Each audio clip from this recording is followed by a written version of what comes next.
আসসালামু আলাইকুম রহমতুল্লাহি ওয়া বারাকাতুহু।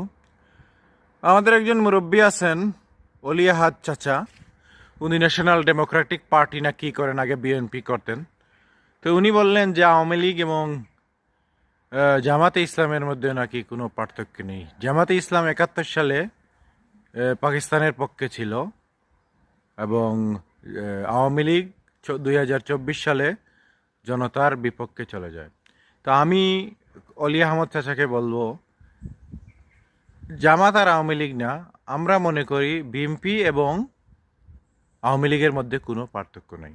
কারণ দুনো দলই শরিয়া মানে না, ইসলামিক রাষ্ট্র মানে না, ইসলামিক রাষ্ট্র অস্বীকার করে এবং দুটোটাই চাঁদা, ঘুষ, স্বজনপ্রীতি, সিন্ডিকেট, লুট, পাচার এগুলা খুবই ভালো করে বেজাল করা, দেশকে বেচে দেয়া, দখল, কমিশন বাণিজ্য, 10% খাম্বা, এ দুটা দলের সেম সেম সমস্যা।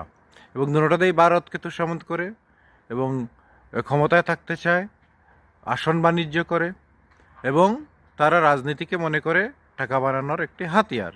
তারা নিজেরা দেশে থাকে, নিজেদের বাচ্চাদের বাইরে পাঠায় পড়াশোনার জন্য, নিজেরা এদেশে থাকে শুধু টাকা বানানোর জন্য, রাজনীতিকে উদ্দেশ্য করে। আর চিকিৎসার ব্যবস্থা, শিক্ষা ব্যবস্থা, স্বাস্থ্য ব্যবস্থা সব কিছু এদেশের ধ্বংস করে, নিজেরা চিকিৎসা নিতে যায় বিদেশে গিয়ে এবং এখানে একটা জ্বর হলেও চলে যায় সিঙ্গাপুর এবং আমেরিকা। তাই এই দুই দলের মধ্যে কোনো পার্থক্য নেই। আর জামাতে ইসলামের বিষয়ে বলেছেন, সেটা ছিল পাকিস্তান জামাতে ইসলাম, এটার চেইন অফ কমান্ড পাকিস্তান থেকে ছিল এবং সবাই জানে জামাত কিভাবে চেইন অফ কমান্ড থেকে তারা মানে।